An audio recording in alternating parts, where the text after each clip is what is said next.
Shalom Bapak Ibu Saudara yang kasih Tuhan, selamat hari Minggu, selamat pagi, selamat beribadah pada Tuhan. Sebentar kita akan menyiapkan diri kita untuk masuk dalam hadirat Tuhan. Mari kita mengambil satu sikap, satu terus jemaat. Kita akan memuji Tuhan dan pujian Bapa Surga.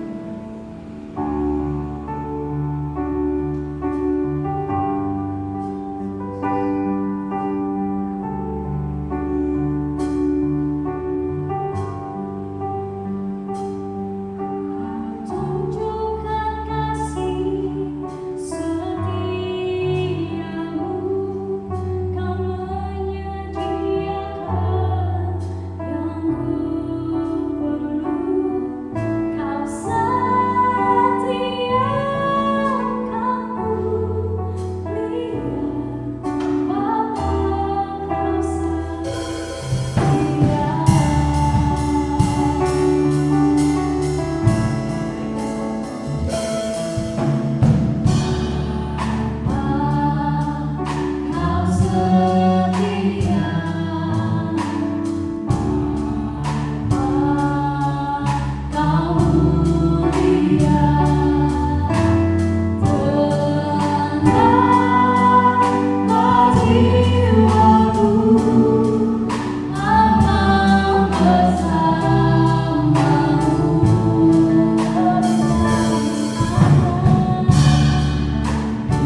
boleh dipersiapkan Tuhan untuk boleh memuji dan memuliakan nama-Mu.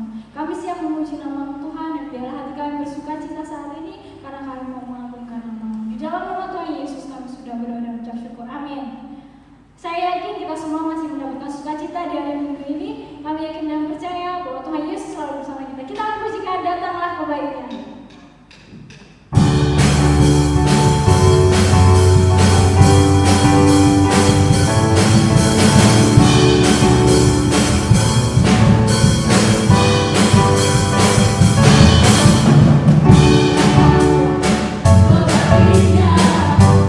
Dengan hati bersyukur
memuji Tuhan dengan bersukacita. Dan saat ini mari kita persiapkan diri kita untuk mendengarkan firman Tuhan yang akan disampaikan oleh hamba-Nya. Mari kita akan memuji Tuhan pikul-pikul.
Kita akan merenungkan sebagian daripada firman Tuhan. Mari kita tundukkan kepala kita berdoa kepada Tuhan. Bapa di surga, kami ucap syukur dan berterima kasih kepada Tuhan, sebab Tuhan sudah baik di dalam kehidupan kami. Tuhan sudah menjaga dan melindungi kami daripada mara bahaya dan kecelakaan. Sepanjang minggu ini kami disertai oleh Tuhan. Walaupun di masa-masa yang sulit, kami yakin dan percaya sukacita surgawi melimpah atas kami. Terima kasih Bapa. Sebentar kami akan merenungkan sebagian daripada firman Tuhan. Berkaryalah di dalam hati dan pikiran kami ya Bapa. Urapi kami. Di dalam nama anak Tuhan Yesus Kristus kami ucap syukur dan berdoa. Amin. Shalom Bapak Ibu. Kita akan merenungkan sebagian daripada firman Tuhan. Mari kita buka Alkitab kita di dalam kitab Kisah Para Rasul. Kitab Kisah Para Rasul pasal yang pertama, ayat yang pertama sampai dengan ayat yang ke-8. Saya akan membacakan untuk Bapak, Ibu, Saudara-saudara sekalian. Demikianlah firman Tuhan. Roh Kudus dijanjikan. Hai Theophilus, dalam bukuku yang pertama aku menulis tentang segala sesuatu yang dikerjakan dan diajarkan Yesus, sampai pada hari ia terangkat. Sebelum itu ia telah memberi perintahnya oleh Roh Kudus kepada rasul-rasul yang dipilihnya.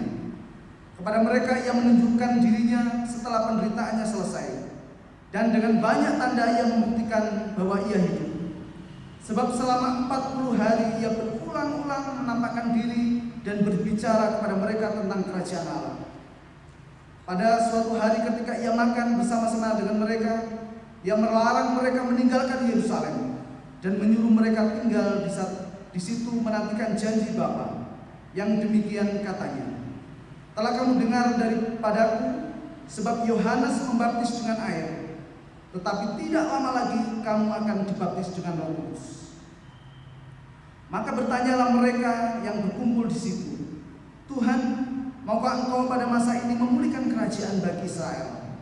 Jawabnya, Engkau tidak perlu mengetahui masa dan waktu yang ditetapkan Bapa sendiri menurut kuasanya, tetapi kamu akan menerima kuasa kalau Roh Kudus turun ke atas kamu, dan kamu akan menjadi saksiku di Yerusalem dan di seluruh Yudea dan Samaria dan sampai ke ujung bumi.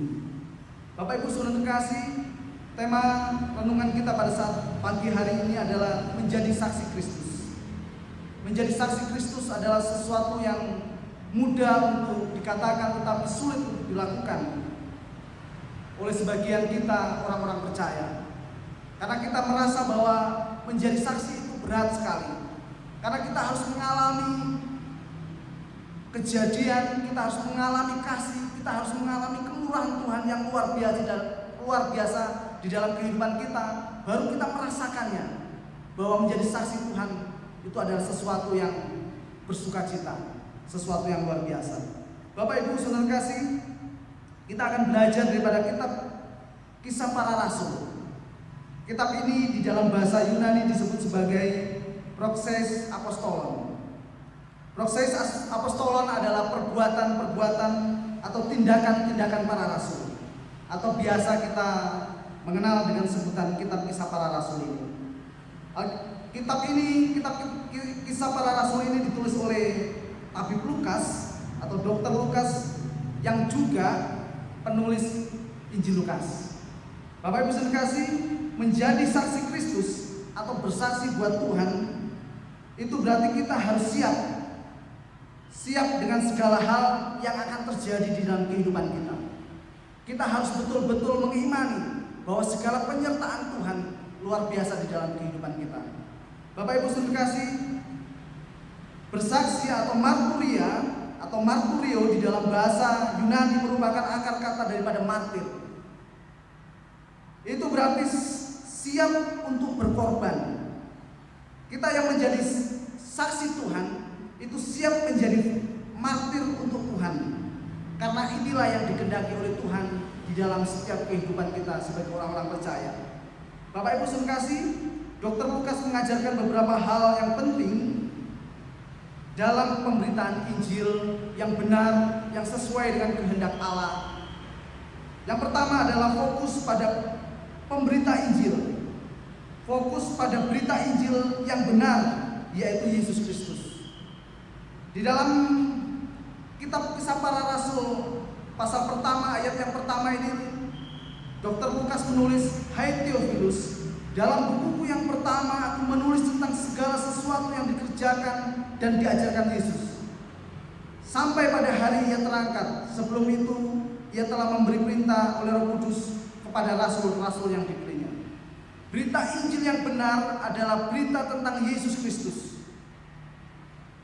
Bagaimana pengajaran dia, bagaimana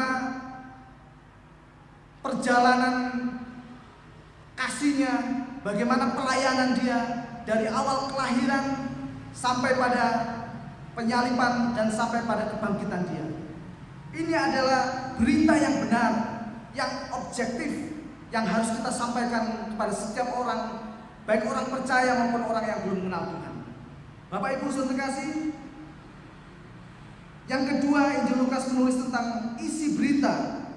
Isi berita Injil yang benar adalah bahwa Yesus hidup. Bahwa Yesus walaupun dia mati di atas kayu salib, tetapi pada hari yang ketiga dia sudah hidup. Bapak Ibu Saudara kasih, ini ditulis oleh Lukas di dalam ayat yang ketiga, kepada mereka ia menunjukkan diri setelah penderitaannya selesai, dan dengan banyak tanda ia membuktikan bahwa ia hidup, sebab selama 40 hari ia berulang-ulang menampakkan diri dan berbicara kepada mereka tentang kerajaan Allah.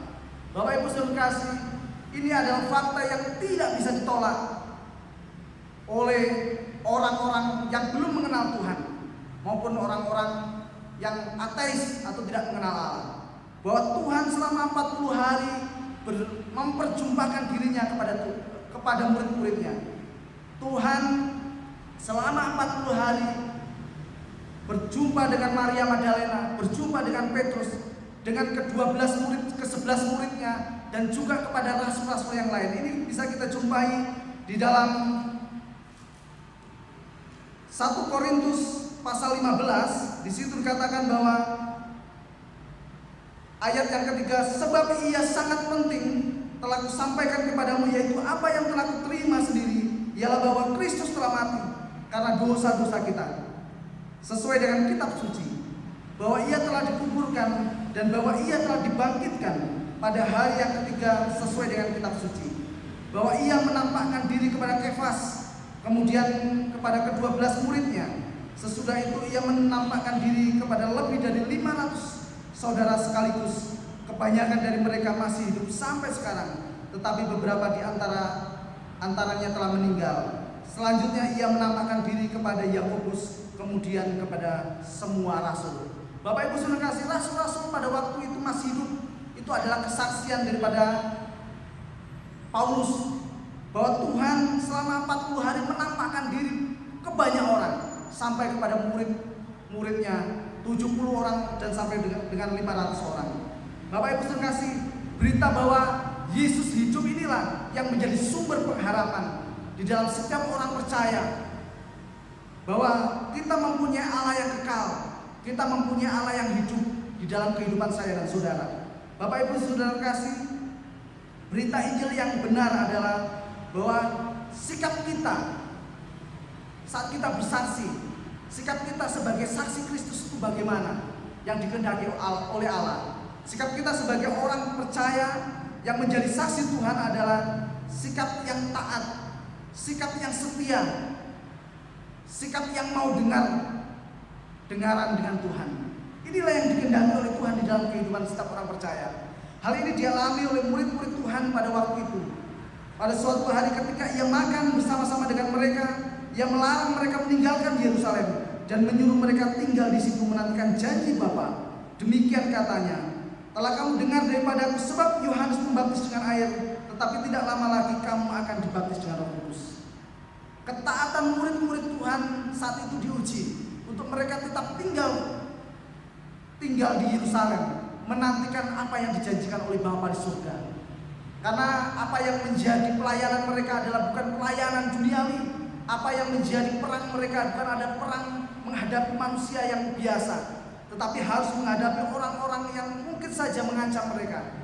Oleh karena itu diberikan ketaatan, kesetiaan di dalam kehidupan mereka. Bagaimana mereka harus lemah lembut menghadapi semua orang-orang yang belum mengenal Tuhan.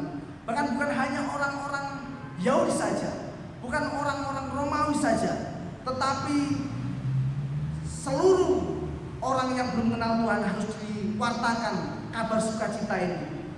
Bapak Ibu saudara kasih, mungkin di hati kita berkata, Tuhan, apa bisa saya menjadi saksi-Mu?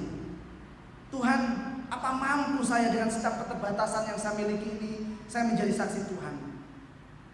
Pertanyaan sedemikian juga dikatakan oleh murid-murid Tuhan pada waktu itu.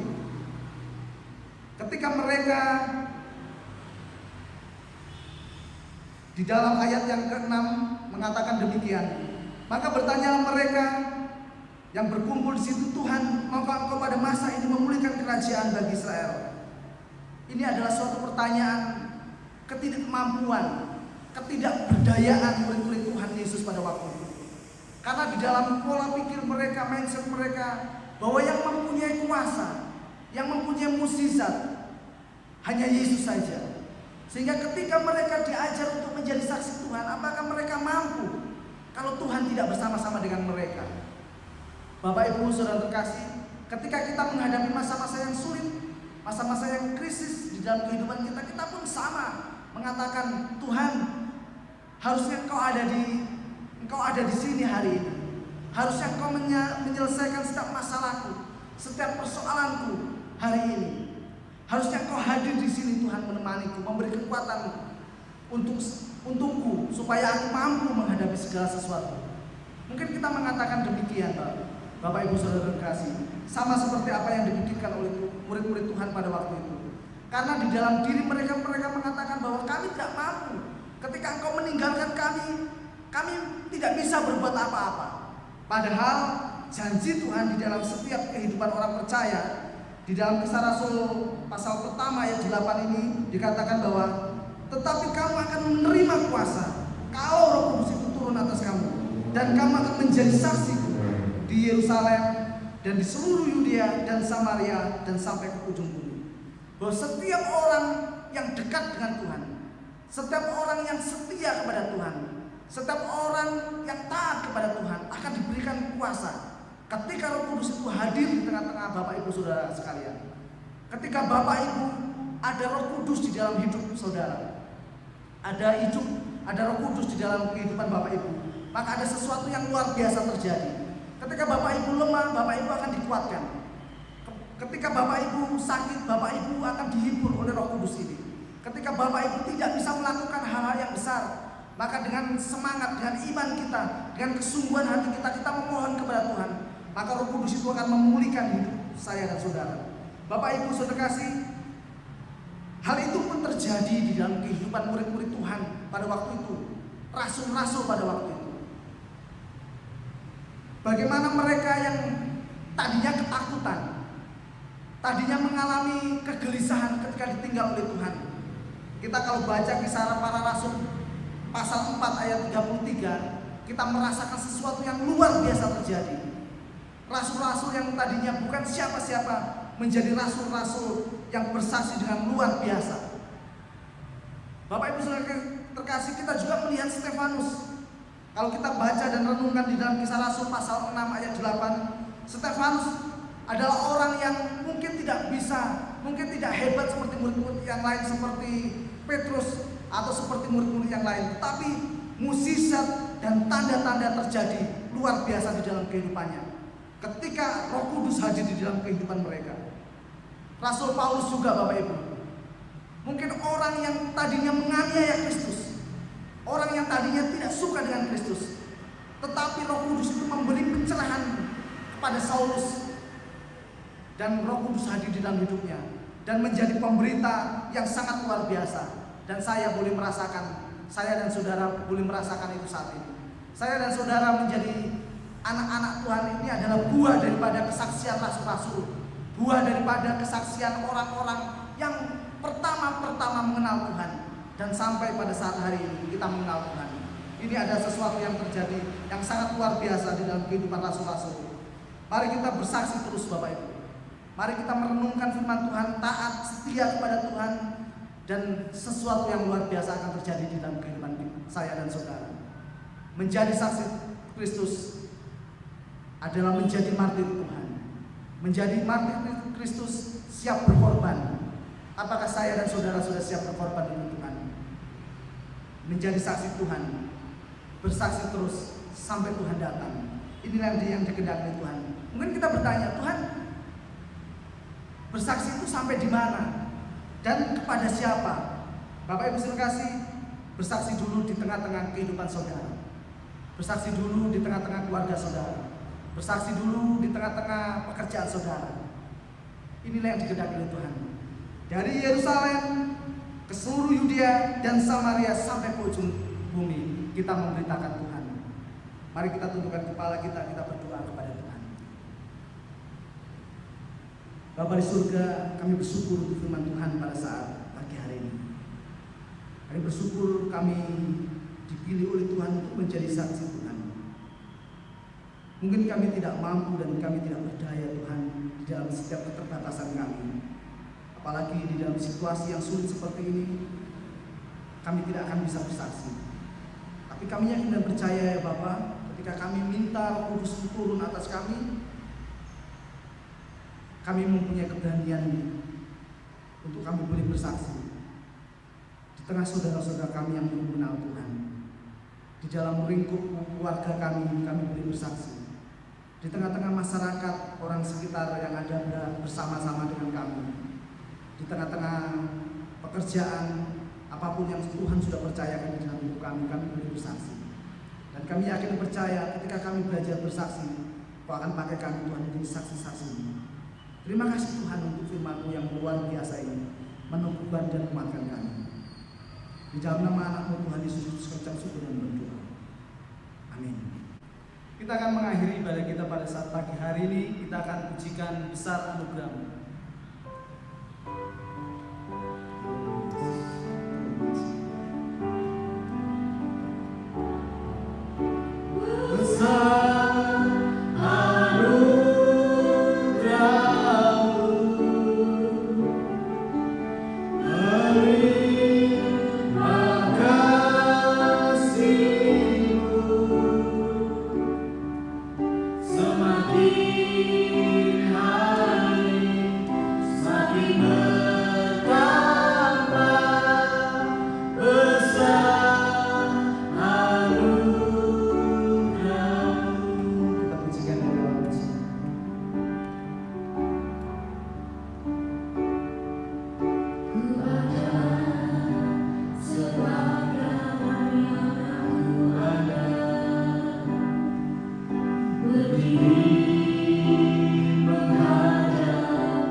Saudara-saudara terkasih, arahkan hatimu dan terimalah berkat daripada Tuhan. Kiranya kasih karunia daripada Allah Bapa, cinta dan kasih daripada Tuhan Yesus Kristus, dan persekutuan Roh Kudus akan memberkati kita sekalian. Dari sekarang sampai Maranatha, Tuhan